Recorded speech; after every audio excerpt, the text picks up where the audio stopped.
A lot of people don't even think this is art in the first place. This is AI-generated art. Well, at least there's some intelligence in this video.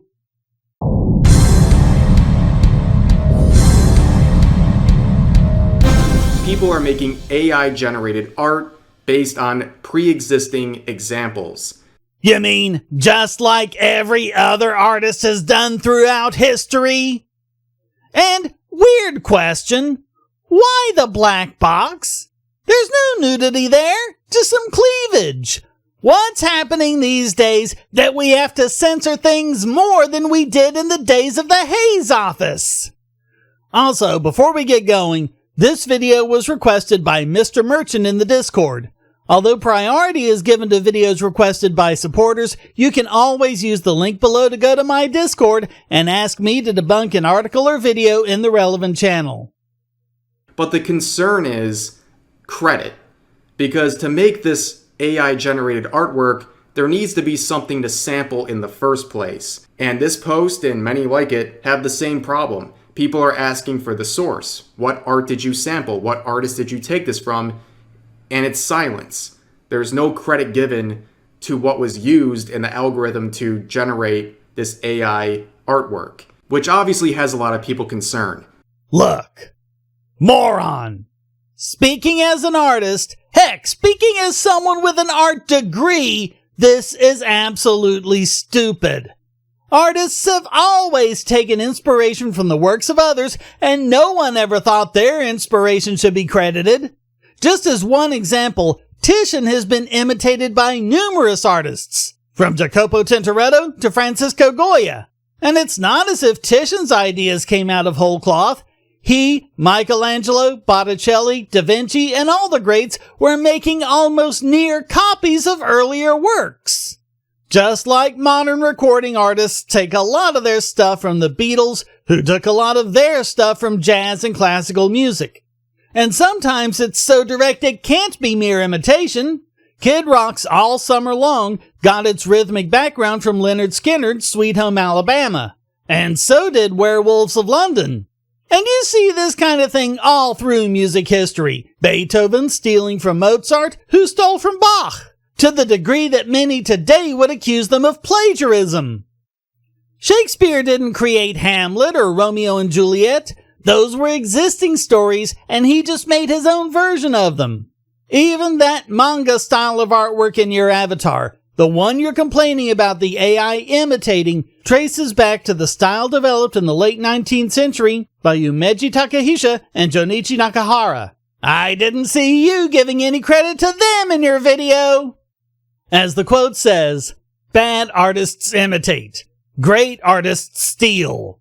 That's attributed to Picasso, but he probably stole it. So why should an AI be any different other than the works of an AI can't be copyrighted?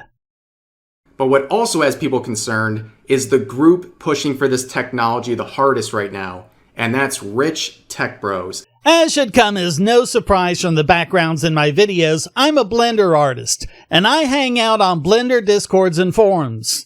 The artists I've seen are all excited by the prospects for what AI can do for the artist. If you've got an area of a 3D model that you need to texture, and no real image to sample it from, you can just have the AI fill it in. Or use deep fakery to figure out how something real would look in a CGI environment. Especially human faces, which are really hard to get right. It's not quite ready for prime time, but when it is, that ability will be a boon to artists, especially the small and independent outfits who don't have the resources to make it from scratch. And honestly, it sounds a lot like crypto and NFTs. What do those have to do with any of this?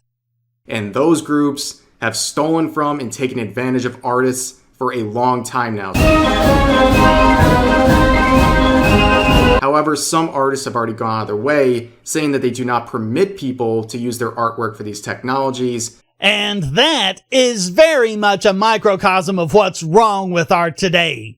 In the Renaissance, when the expected behavior was for artists to steal from each other, you had a heyday of art blossoming across Europe, especially in places like Venice, Paris, and Delft. You could see the writing on the wall when copyright started being put in place. Just look at classical music.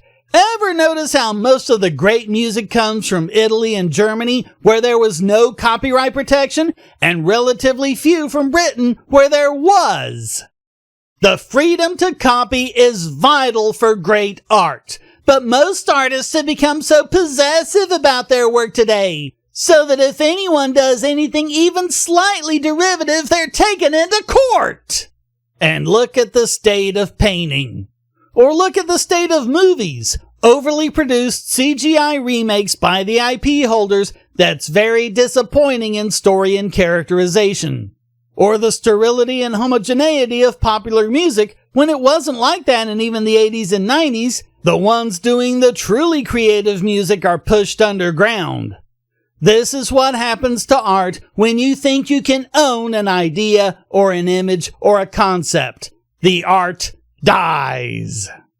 Good artists understand it. Unfortunately, they're being dragged down by the mediocre ones trying to make a living off of owning something that cannot truly be owned. So thanks for watching. Please hit like and subscribe, leave a comment, and go to donate.bogosity.tv to keep me doing what I do. And check out all the great content here, like this video selected just for you.